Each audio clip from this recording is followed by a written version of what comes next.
बिस्मिल्लाहिर्रहमानिर्रहीम। मैं हूं मलिक मोहम्मद अली, प्रोग्राम बात से बात मलिक हूं। हम बात करेंगे मौलाना फजलुर रहमान की। क्या मौलाना फजलुर रहमान हुकूमत में जाने के लिए या हुकूमत का हिस्सा बनने के लिए राजी हो गए हैं?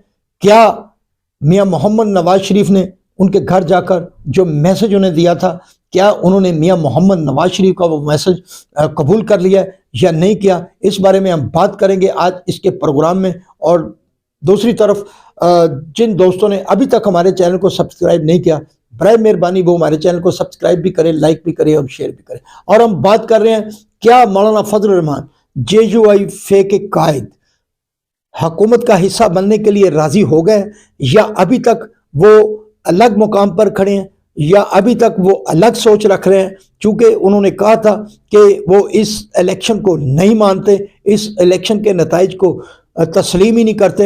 इसी सिलसिले में उन्होंने वज़ीर आज़म के इलेक्शन में, स्पीकर के इलेक्शन में, डिप्टी स्पीकर के इलेक्शन में, बल्कि सदर पाकिस्तान के इलेक्शन में भी हिस्सा नहीं लिया था।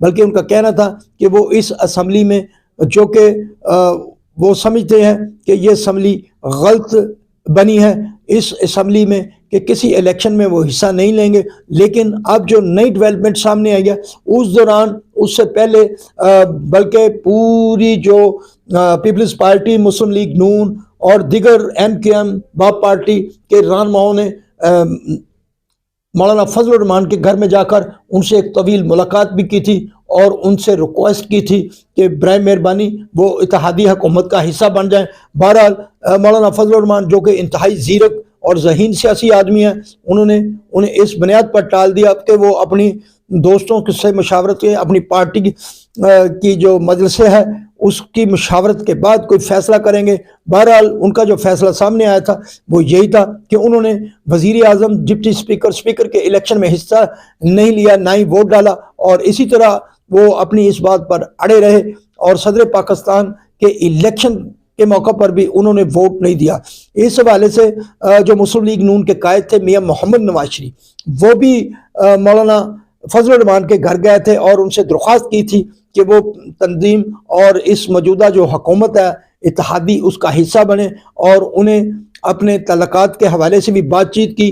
फजलुर रहमान ने भी बार बार कहा कि वो मियां मोहम्मद नवाज शरीफ की बहुत इज़्ज़त करते हैं, और इस सिलसिले में मियां नवाज शरीफ ने उन्हें पैगाम दिया था कि वो मियां नवाज शरीफ को भी उन्होंने यही कहा था कि वो सोच कर बताएंगे। लेकिन अब जो नई डेवलपमेंट सामने आई है वो ये है कि सेनेट की जो 6 नशिस्तें खाली हुई थी, उसमें इस्लामाबाद की नशिस्त पर मौलाना फजलुर रहमान ने पीपल्स पार्टी के यूसुफ रज़ा गिलानी की हमायत की। बल्कि इस हमायत का ऐलान मौलाना अब्दुल गफूर हैदरी ने, साबिक चेयरमैन सेनेट और पीपल्स पार्टी के मरकजी जनरल सेक्रेटरी नैयर बुखारी के हमरा प्रेस कॉन्फ्रेंस में इस बात का ऐलान किया कि वो पीपल्स पार्टी के उम्मीदवार यूसुफ रज़ा गिलानी की हमायत करेंगे। और बहरहाल उन्होंने यूसुफ रज़ा गिलानी की हमायत की, यूसुफ रज़ा गिलानी को वोट दिया। अब क्या ये तस्वर किया जाए कि ये एक नई डेवलपमेंट सामने आई है? क्या मौलाना फजलुर रहमान जो बहुत एग्रेसिव मूड में मौजूद थे, उन्होंने अपना क्या अब मूड चेंज कर लिया? क्योंकि वो तो वोट दे ही नहीं रहे थे, लेकिन अब उन्होंने पीपल्स पार्टी के उम्मीदवार सेनेट यूसुफ रज़ा गिलानी को वोट दिया और उनकी कामयाबी में किरदार अदा किया। अब सवाल ये है, क्या मौलाना फजलुर रहमान वफाकी इत्तेहादी हुकूमत में शामिल होने के लिए तैयार हो चुके हैं?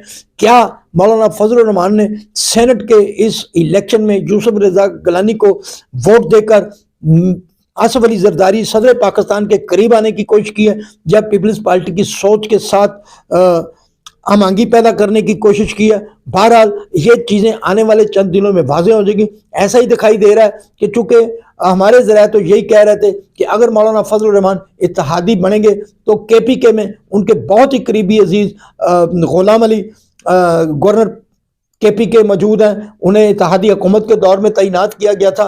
हो सकता है कि मौलाना फजलुर रहमान इस बात पर राज़ी हो जाएं कि अगर इत्तेहादी हुकूमत KPK में गुलाम अली को गवर्नर KPK कायम रखने में कामयाब हो जाती हैं या वो अपना वादा पूरा कर लेते हैं, तो मौलाना फजलुर रहमान शायद राज़ी हो जाएं। अगर इस बना पर मौलाना फजलुर रहमान राज़ी हो गए तो फिर हो सकता है कि वो इत्तेहादी हुकूमत का हिस्सा बन जाएंगे, और अगर इत्तेहादी हुकूमत का हिस्सा बने तो फिर वो बलूचिस्तान के अंदर भी वजारत लेंगे, کے پی کے میں تو وہ اپوزیشن میں ہی بیٹھیں گے، لیکن وفاق میں وہ اپنی مرضی کی وزارت لے سکتے ہیں۔